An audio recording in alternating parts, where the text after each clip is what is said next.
उन लड़कों का क्या होगा जो 18 वर्ष के ऊपर।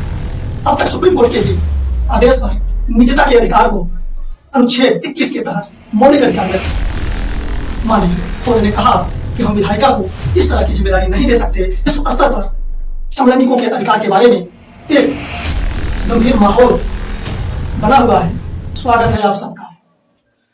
आज हम आईपीसी की धारा 377 जिस पर काफी विवाद हुआ है, कई बार इसका ऑपरेशन हुआ और अब तो मौत भी हो चुका है, इस पर चर्चा करेंगे और LGBTQI समुदाय द्वारा समलैंगिक विवाह को कानूनी मान्यता प्रदान करने के संबंध में जो याचिका दायर की गई थी उस पर सुप्रीम कोर्ट ने अपना क्या फैसला दिया। LGBTQI समुदाय क्या है, समलैंगिकों के प्रकार में का एक वीडियो मैं दे चुका हूं, उसका लिंक इसके डिस्क्रिप्शन बॉक्स में है। अगर आप ना देखे हो तो उसको देख लीजिए, तब आप भली प्रकार समझ पाएंगे। तो अब हम शुरू करते हैं। धारा 377 अंग्रेजों के समय में ही भारतीय दंड संहिता में धारा 377 की व्यवस्था दी गई थी। इस धारा के अंतर्गत किसी भी प्रकार के अप्राकृतिक यौन कृत्य को अपराध माना गया था। यानी समलैंगिकों द्वारा जो अप्राकृतिक यौन कृत्य किए जाए, या यहाँ तक कि पति पत्नी के बीच, या पशुओं के साथ, बच्चों के साथ, और इस अपराध के लिए आजीवन कारावास या 10 साल की सजा और साथ ही जुर्माने का भी प्रावधान था। नाजा फाउंडेशन नाम की एक ट्रस्ट ने दिल्ली हाई कोर्ट में धारा 377 को चुनौती देने वाली एक याचिका दायर की। 2009 में दिल्ली हाई कोर्ट ने उस समलैंगिक संबंध को अपराध की श्रेणी से बाहर कर दिया जो सहमत से बनाए गए। इस आदेश के खिलाफ सुरेश कौशल ने सुप्रीम कोर्ट में एक याचिका दायर की। 2013 में सुप्रीम कोर्ट ने दिल्ली हाई कोर्ट के फैसले को पलटते हुए यह आदेश दिया कि इस तरह का कानून बनाना विधायिका का काम है। इसके बाद LGBTQ समुदाय द्वारा सुधारात्मक याचिका सुप्रीम कोर्ट में दायर की गई। यह सुधारात्मक याचिका लंबित थी कि इसके पहले ही LGBTQ समुदाय के प्रसिद्ध भरतनाट्य नर्तक नवतेज सिंह जौहर आदि 5 सदस्यों ने सुप्रीम कोर्ट में एक याचिका दायर की। सुप्रीम कोर्ट ने इस याचिका को इस बार गंभीरता से लिया क्योंकि अब तक सुप्रीम कोर्ट के ही आदेश पर निजता के अधिकार को अनुच्छेद 21 के तहत मौलिक अधिकार में मान लिया गया था। तो सुप्रीम कोर्ट ने चीफ जस्टिस दीपक मिश्रा की अध्यक्षता में 5 जजों की एक संविधान पीठ स्थापित की इस मुकदमे की सुनवाई के लिए।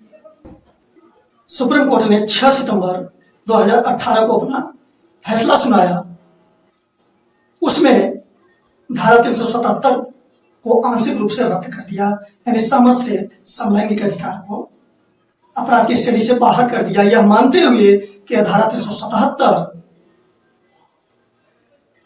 अनुच्छेद यानी जो मौलिक अधिकार के अनुच्छेद हैं 14 और 15 का उल्लंघन इस आधार पर करता है कि यह लिंग पहचान के आधार पर भेदभाव करता है और यह स्वतंत्रता के मौलिक अधिकार 19A का उल्लंघन है जो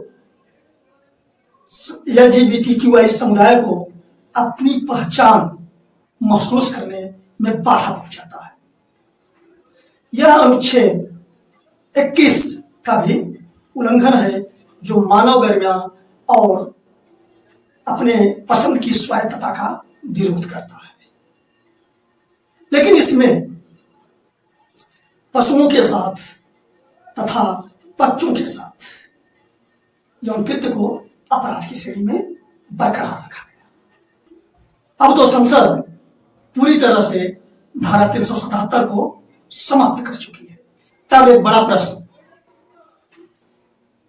कि अगर समलैंगिक संबंध अपराध की श्रेणी में नहीं आएगा तो उन लड़कों का क्या होगा जो 18 वर्ष के ऊपर है। 18 वर्ष के नीचे तो लड़कियों के साथ लड़कों का भी पॉक्सो एक्ट 2012 के तहत सुरक्षा मिल जाएगी, लेकिन 18 से ऊपर वाले लड़कों का क्या होगा।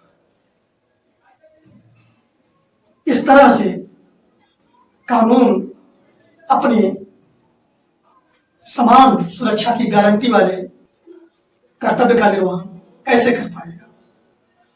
अब अगला मामला, LGBTQI समुदाय द्वारा समलैंगिक विवाह को अब कानूनी दर्जा देने की मांग की गई।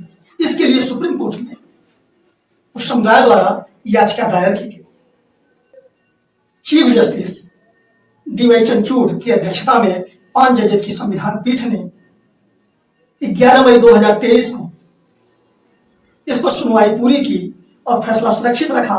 फिर 17 अक्टूबर 2023 को अपना फैसला सुनाया। फैसले में सुप्रीम कोर्ट ने कहा कि विवाह कोई मौलिक अधिकार नहीं है। गोद लेने का भी कोर्ट ने इनको अधिकार नहीं दिया। कोर्ट ने यह माना कि इनको अपनी पसंद के आधार पर, सहमत के आधार पर साथ रहने का अधिकार है, लेकिन विवाह को कानूनी मान्यता देने से कोर्ट ने अपना कदम पीछे खींच लिया।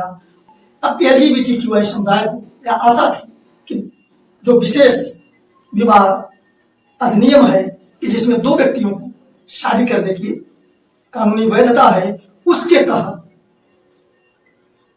लैंगिक निरपेक्षता की भावना से कोर्ट सुनवाई करे। कोर्ट ने कहा कि हम विधायिका को इस तरह की जिम्मेदारी नहीं दे सकते क्योंकि यह अधिकार विधायिका की है। हालांकि सुप्रीम कोर्ट ने सरकार को यह निर्देश दिया कि एक साथ रह सके, इसलिए इनके साथ कोई भेदभाव न किया जाए, इसके लिए समाज में जागरूकता फैलाई है। कोर्ट ने सरकार को यह भी निर्देश दिया कि सरकार एक कमेटी बनाए और वह कमेटी उनको एक परिवार के जैसा राशन कार्ड में नाम दर्ज कराने के बारे में सोचे और उन्हें ज्वाइंट बैंक अकाउंट, पेंशन तथा ग्रेच्युटी का अधिकार प्रदान करने के बारे में विचार करें।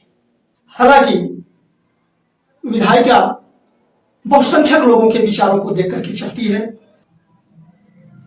धर्म और संस्कृति बहुसंख्यक लोगों के आचरण का आधार होता है, इसलिए अब यह संभव नहीं दिखता कि विधायिका समलैंगिकों के विवाह को कानूनी मान्यता देने के संबंध में कोई कदम उठाएगी, क्योंकि इससे बहुसंख्यक लोगों के नाराज होने की संभावना है। जबकि विश्व स्तर पर समलैंगिकों के अधिकार के बारे में एक गंभीर माहौल बना हुआ है, लेकिन अभी 137 देश ऐसे हैं जो इन्हें इस तरह का अधिकार नहीं दे रहे हैं, और 37 देश तो इस माने में बहुत ही स्ट्रिक्ट है।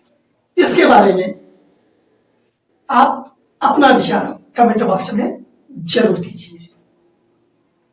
हम भी जाने कि प्रगतिशील समाज में हमारी सोच किधर